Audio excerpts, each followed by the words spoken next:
नमस्कार दोस्तों, आपका स्वागत है आपके अपने YouTube चैनल TS क्लासेस पर। और आज हम लोग पढ़ेंगे साधारण ब्याजों की किस्तें। तो आइए बहुत ही अच्छे तरीके से इनको आज हम जानेंगे समझेंगे। पर किस्तों की कुछ बेसिक नियम होते हैं, एक दो उनको पढ़ लेते हैं जिससे हमें आसानी रहेगी किस्तों के क्वेश्चन करने में।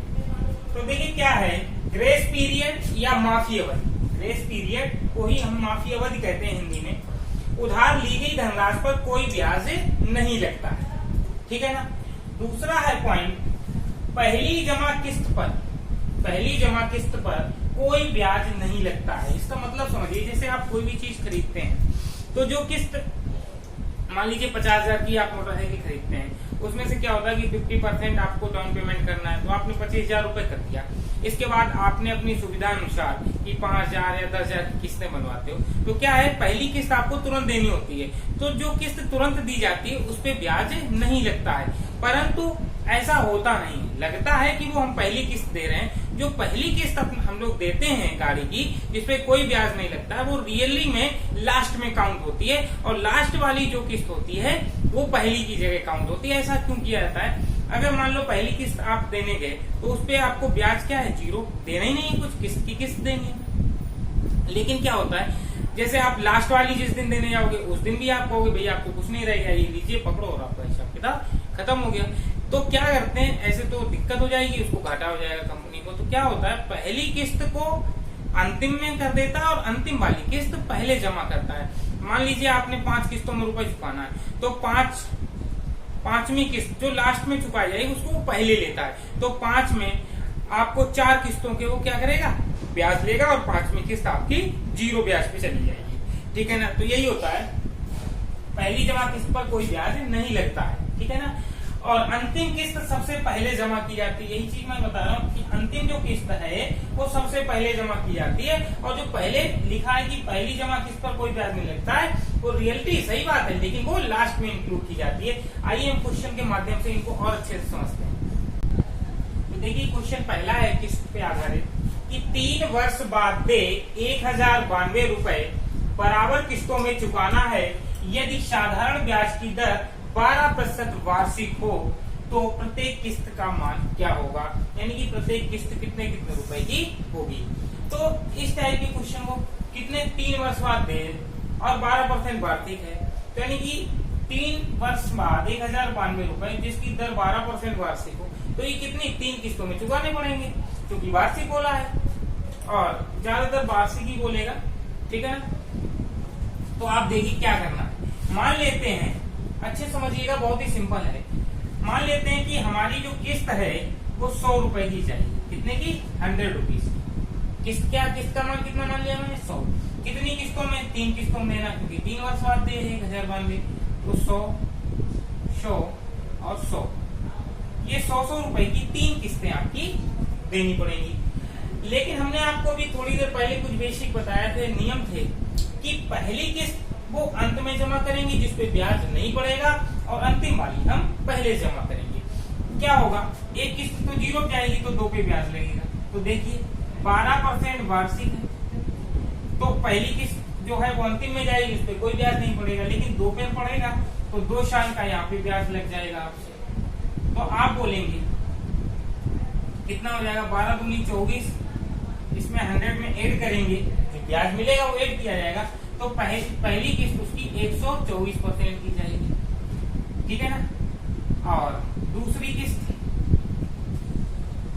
12% वार्षिक है, अब एक देनी है 1 वर्ष की, तो यहाँ पे हो जाएगा 12 एकम 12, 100 में जुड़ेगा 112%। और लास्ट वाली आपको मालूम है 12% रेट है, लेकिन यहाँ पे क्या है, जीरो।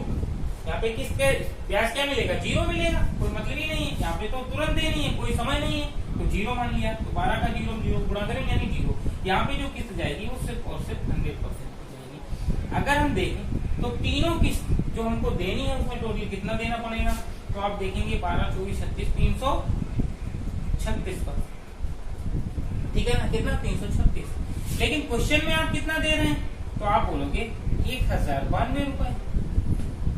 तीनों किस्त का टोटल अगर हम निकालेंगे तो वो 336% हो, लेकिन क्वेश्चन में 1,092 रुपए कितना है, 1,092 रुपए। तो 1% का मान आपको मालूम है 6 के पहाड़ में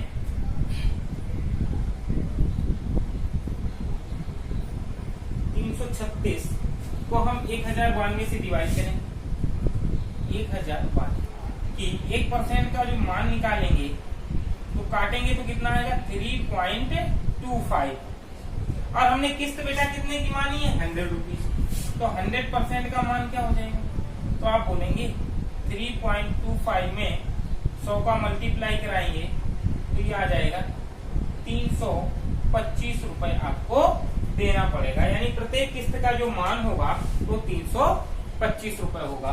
आई होप आपको समझ आया होगा। एक और देखते हैं क्वेश्चन।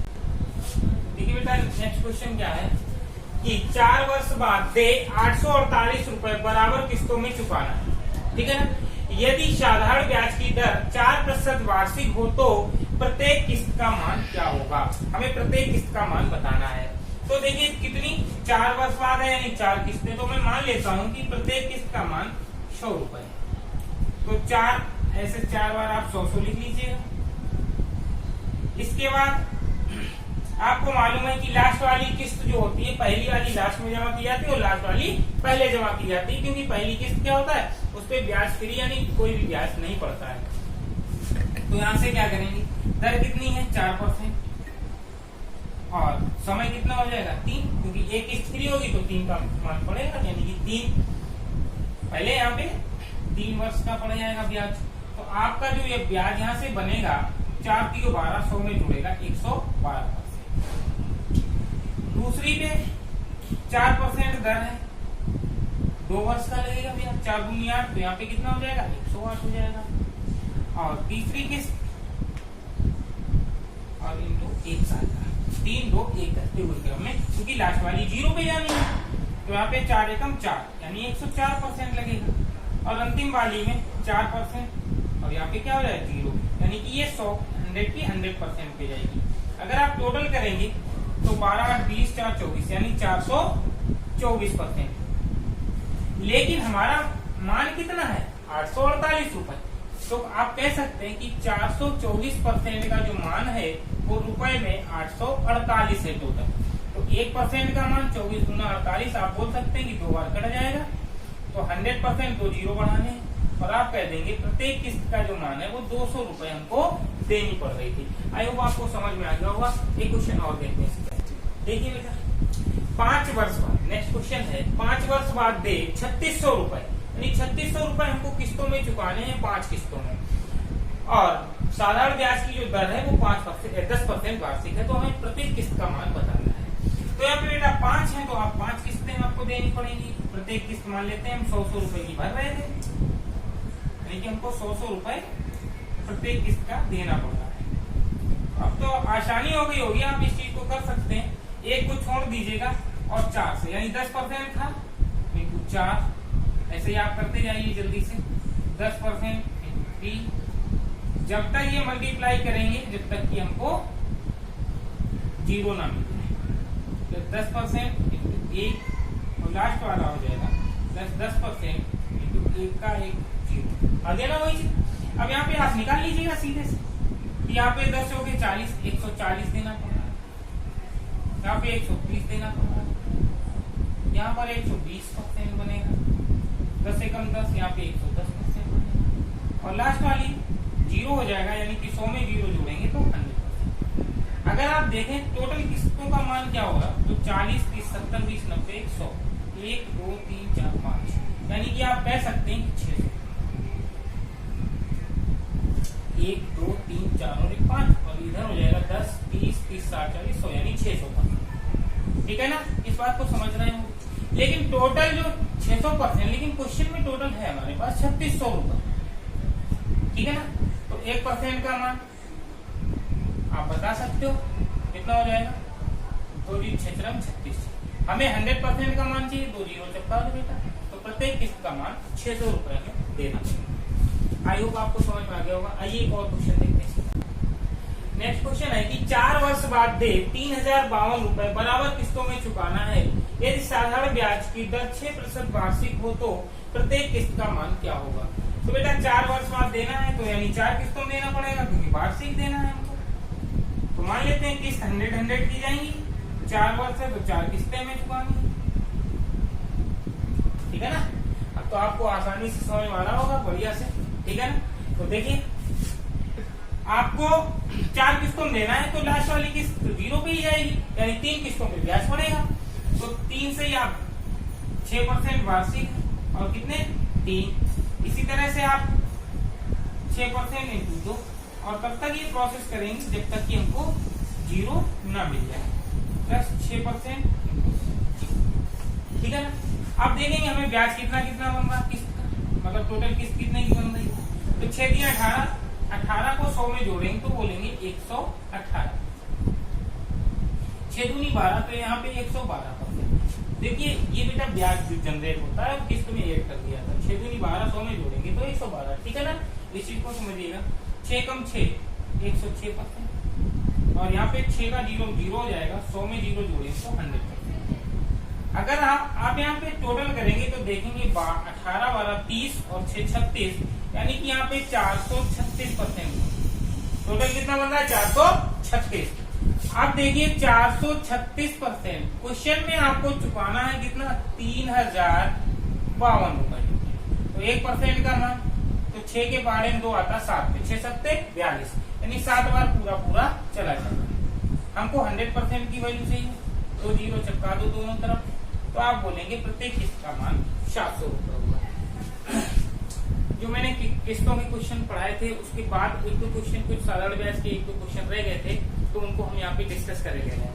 1-2 क्वेश्चन छूट गए थे बेटा। तो देखिए क्या है क्वेश्चन, एक धनराशि का साधारण ब्याज किसी दर पर 2 वर्ष के लिए निवेश किया गया, यदि यह निवेश 3% अधिक ब्याज की दर पर किया जाता तो 72 रुपए अधिक मिलते।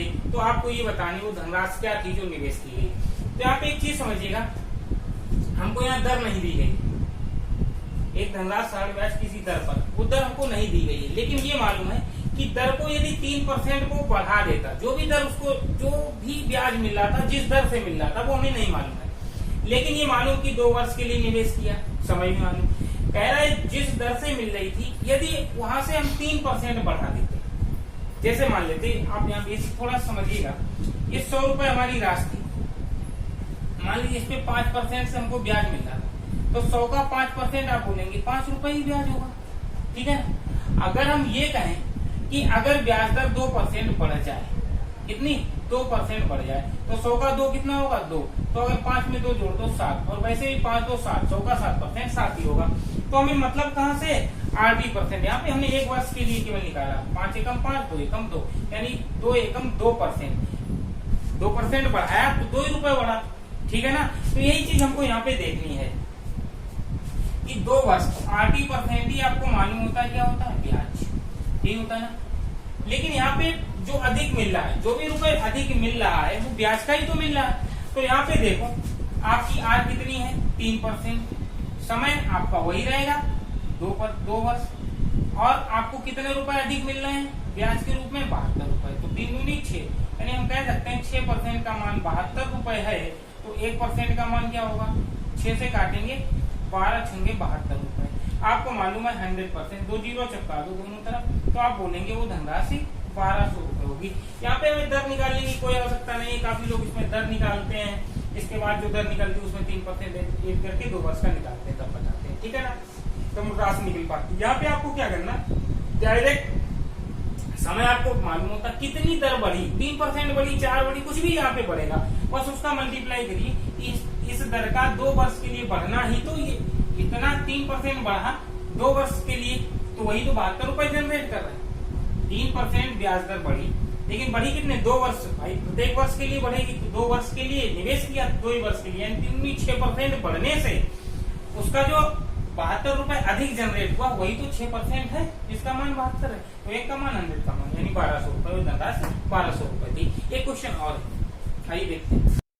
जितने समय में कोई धनराशि 4% वार्षिक दर से 560 रुपए हो जाती है, उतने ही समय में 800 रुपए जो थे वो 6% वार्षिक दर से 944 रुपए हो जाते हैं। तो हमें धनराशि ज्ञात कीजिए कि वह वाली धनराशि क्या थी जो 560 रुपए हो रही थी। तो देखिए यहाँ पे आपको मालूम है जितने समय में कोई धनराशि 4% वार्षिक दर से 560 हो रही थी, मान लेते वो राशि 30 रुपए थी। कितनी थी? 30। और हो जा रही थी 560 रुपए। 560 रुपए हो जा रही थी, यानी कुछ ब्याज मिल रहा होगा। तो ब्याज क्या होता है? RT%। हमने आप लोगों को बताया कि RT% ही ब्याज होता है। ये मूलधन में जुड़ के ही हमारा मिश्रधन जनरेट करता है। ठीक है, यहाँ पे आपको R का तो मान मालूम है, कितना है?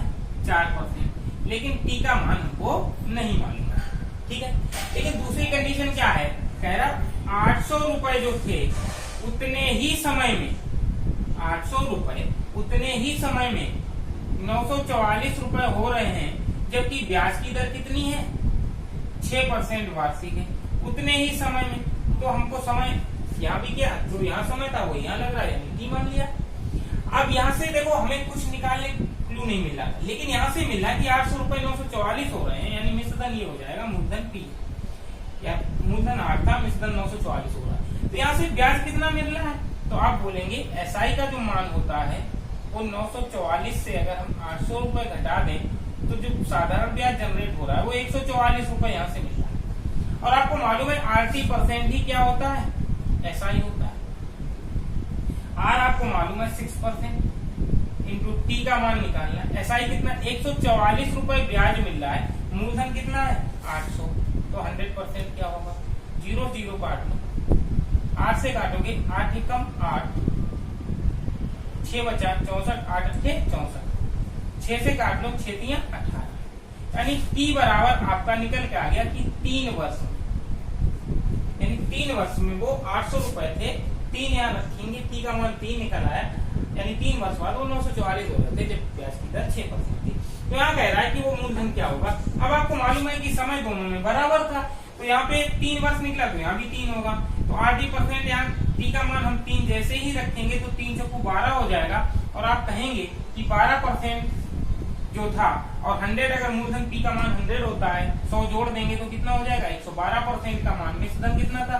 560। तो 12 पंचे 60। अगर आप बोलेंगे कि 1% का मान 5 था तो 100% का मान आप बोलेंगे 500 रुपए, यानी कि वो P का मान जो था वो कितना हो जाएगा? 500 रुपए। यही क्वेश्चन का आंसर था। आई होप मेरे द्वारा आपको पढ़ाया गया अगर कंटेंट समझ में आ रहा है तो कृपया ज्यादा से ज्यादा इसको शेयर करिएगा, सब्सक्राइब करिएगा, ताकि हमारे चैनल से और भी साथी जुड़ सकें। Thank you.